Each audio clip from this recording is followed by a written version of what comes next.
आखिरकार हम 90 प्लस कैसे स्कोर करेंगे। आखिर सबसे पहले परीक्षा में कौन सा विषय को बनाना चाहिए, किस विषय में सबसे ज़्यादा समय देना चाहिए, किस विषय में सबसे कम देना चाहिए, आखिर समय कितना दे ताकि मेरा एक भी क्वेश्चन ना छूटे और जितने भी एग्जामिनेशन में क्वेश्चन आते सारे के सारे क्वेश्चन हम सॉर्ट आउट कर ले। तो आज के इस वीडियो में हम इसी के बारे में बताने वाले।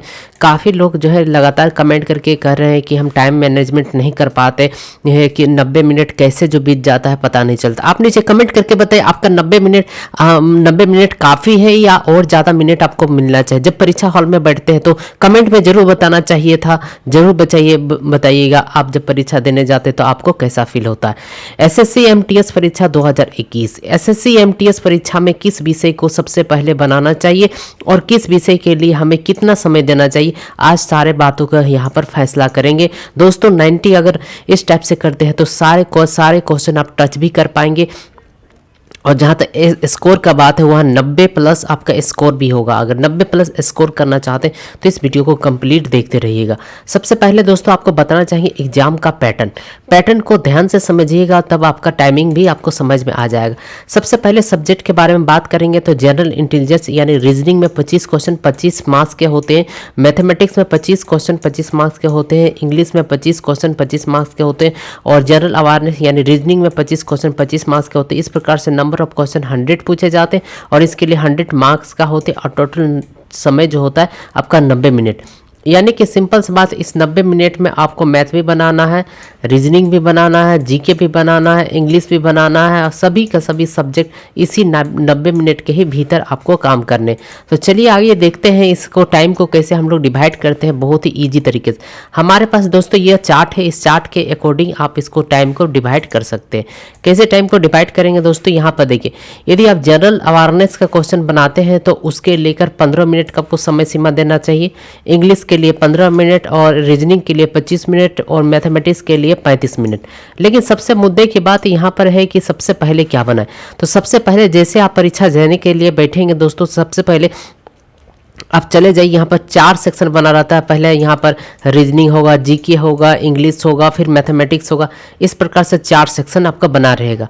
आप इस सेक्शन को क्या करिए, क्लिक कर दीजिए, यानी कि जो आपका जनरल अवेयरनेस लिखा रहेगा डायरेक्टली उस सेक्शन पर, पहला सेक्शन में अगर जनरल अवेयरनेस दे दिया जाए तो ठीक है, और नहीं दिया यह है दूसरा सेक्शन में तो दूसरा में, या तीसरा में तो तीसरा वाले पर क्लिक करें। तो जैसे क्लिक कीजिएगा वैसे जनरल अवेयरनेस का जो सेक्शन है उसमें आपको घुस जाना है। घुसने के बाद दोस्तों आपको 25 क्वेश्चन आपको दिया जाएगा। 25 क्वेश्चन को कोशिश करें कि 15 मिनट या 10 मिनट के भीतर आपको बना लेने। इसलिए हम जनरल अवेयरनेस को सबसे पहले प्रेफरेंस इसलिए कर रहे हैं कि जनरल अवेयरनेस एक ऐसा सब्जेक्ट है, यदि आपको याद है तो ही बनेगा और याद नहीं है तो आप भूल जाइए कि आपको बनने वाला, आप गलत मार के आ जाइए। इसीलिए जनरल अवेयरनेस को सबसे पहले आपको परीक्षा में बनाना होगा। और इसके अलावा दोस्तों हम आपको बताना चाहेंगे कि जनरल अवेयरनेस में जितना आप जानते हैं उतने ही क्लिक करिए, नहीं जानते तो तुक्का लगाने की कोई जरूरत नहीं, अदरवाइज आपका नेगेटिव मार्किंग में आप चला जाएगा। तो सबसे पहले आपको जनरल अवेयरनेस बनाना है और 10-15 मिनट मैक्सिमम हम आपको समय दिए। 15 मिनट से अगर पहले अगर कर लेते हैं तो ठीक है, लेकिन अगर आप 15 मिनट से ज़्यादा लेते हैं तो आपको इधर का टाइम को आपको मैनेज नहीं कर पाएंगे, इसीलिए 15 मिनट से ज़्यादा समय ना दें। उसके बाद जनरल इंग्लिश, दूसरा नंबर हम जनरल इंग्लिश को ही क्यों चूज किए, सबसे बड़ा क्वेश्चन दोस्तों यह भी लगभग आपके जीके के ही जैसा होता है। इंग्लिश में भी कोई आपको यहाँ पर कैलकुलेशन करने की ज़रूरत नहीं होते, इसलिए जनरल इंग्लिश में भी अगर आप जानते हैं जैसे कि एंडोनम है, सिंडोनम है, फ्रेज है या कुछ भी एरर मिस्टेक है, यदि आपको पता है, इन सारे का रूल्स पता है तो ही आप इसमें करेक्शन कर सकते, और यदि आपको नहीं मालूम है तो आप करेक्शन नहीं कर सकते। यानी कि पढ़े हैं तो ही आपको बना पाएंगे और नहीं पढ़े हैं तो नहीं बना पाएंगे। तो इसमें भी कोशिश करें 25 जो क्वेश्चन होंगे इसको भी 15 मिनट या 15 मिनट से पहले आपको कोशिश करने। या तो हो सकता है कि इसमें अगर 10 मिनट दे देंगे तो 5 मिनट इधर जो बचा वो 5 मिनट आप इंग्लिश में दे सकते हैं। तो इस प्रकार से समय को आपको मैनेज करना पड़ेगा। उसके बाद रीजनिंग के बारे में बात करते हैं तो रीजनिंग दोस्तों आसान लेवल पर पूछा जाता है, आपको पता है, और 25 क्वेश्चन इसमें भी पूछा जाता है और इसमें 25 मिनट से ज़्यादा आपको समय नहीं देनी है। याद रखिएगा 25 मिनट से ज़्यादा समय नहीं देनी। 25 मिनट से कम है तो बहुत अच्छा है, लेकिन 25 मिनट से ज़्यादा समय आपको नहीं देना। क्योंकि इसमें सॉल्व करना होता है। कुछ ऐसे क्वेश्चन रहते हैं जो पढ़कर ही आपको आंसर दे पाएंगे और कुछ ऐसे क्वेश्चन होते हैं जो कि आपको रफ करने के जो ज़रूरत बहुत ज़्यादा पड़ेंगे। उसके बाद दोस्तों लास्ट में न्यूमेरिकल एप्टीट्यूड यानी मैथमेटिक्स का क्वेश्चन को सबसे अंतिम में आपको बनाना, और इसके लेकर जितना भी आपको समय बचेगा इधर, जितना भी मैक्सिमम हम 35 मिनट मान के चलें इसके अकॉर्डिंग, लेकिन जितना भी टाइम इधर आपको बचा है 1 मिनट 2 मिनट 3 मिनट, वो सारे का सारे समय जो है आपको मैथमेटिक्स में दे देना, क्योंकि मैथमेटिक्स एक ऐसा सब्जेक्ट बिना रफ किए हुए आपको नहीं बना सकते, क्योंकि रफ आपको करना जरूरी है दोस्तों। इसीलिए आपको मैथमेटिक्स को सबसे लास्ट में करें।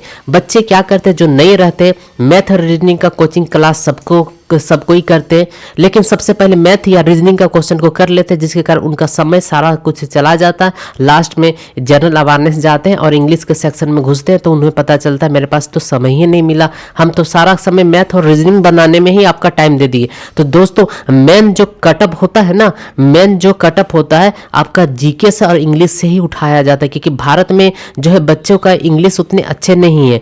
और बात करें जनरल अवेयरनेस तो कितनों भी पढ़ लीजिए, लेकिन जनरल अवेयरनेस कभी भी 25 में से 25 क्वेश्चन आप नहीं बना सकते, क्योंकि इसका सिलेबस कोई भी फिक्स नहीं। लेकिन बाकी 3 का जो है सिलेबस फिक्स होता है, इसी के ही भीतर आपसे पूछा जाएगा। इसीलिए कोशिश करें जैसे हमने बताया उसी के अकॉर्डिंग आपको चलना, एक्स्ट्रा दिमाग बिल्कुल भी खर्च ना करें। अगर आप थोड़ा सा भी दिमाग अगर खर्च करते तो सिंबल आप सीधा का सीधा आपके परीक्षा पर इफेक्ट पड़ेगा और आपका अच्छा स्कोर आप नहीं कर पाइएगा। और अगर अच्छा स्कोर नहीं करिएगा तो आप फर्स्ट स्टेज में सिलेक्शन भी हो जाइएगा, लेकिन फाइनल मेरिट लिस्ट में आप छट जाइएगा। इसीलिए आपको फाइनल मेरिट लिस्ट में जाने के लिए आपको फर्स्ट स्टेज ही आपका मेन होता है एसएससी एमटीएस में। इसलिए फर्स्ट स्टेज को अच्छी तरीके से अगर आप देते हैं तो बहुत ही अच्छा होगा।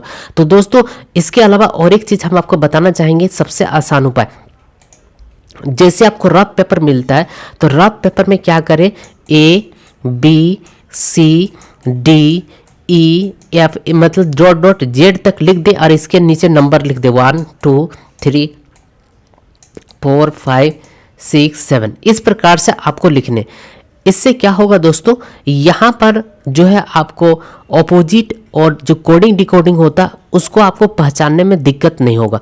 और यहाँ पर ध्यान रखिए एम तक जाइएगा, ठीक है, ए से लेकर दोस्तों एम तक जाइएगा, एम तक, और इसका जस्ट उल्टा कर दीजिए, एन से लेकर इधर चले जाइएगा जेड तक, और इसी के यहाँ पर 1 2 3 4 यहाँ पर चल जाइएगा 12 नंबर तक। उसके बाद दोस्तों 13 नंबर तक चल जाइएगा, उसके बाद यहाँ से 14 नंबर से लेकर यहाँ से 26 नंबर तक चल जाइए। इस प्रकार से क्या होगा, ए का उल्टा जेड हो जाए, एम का उल्टा एन हो जाएगा, बी का उल्टा वाई हो जाएगा, इस प्रकार से आपका हो जाए और नंबर भी आपका हो जाएगा। ये छोटा छोटा करके सबसे पहले रफ में लिख ले। इससे क्या होगा, आपका रीजनिंग जब बनाइएगा तो अपोजिंग कोडिंग डिकोडिंग में आपको दिक्कत नहीं होगा। तो ये सबसे पहले परीक्षा हॉल में बैठने से पहले आपको जरूर आप अपने रफ पेपर पर जरूर लिख लीजिएगा। इसमें बहुत ज़्यादा आपके लिए रीजनिंग बनाने में सॉर्ट आउट होंगे और आसान होगा।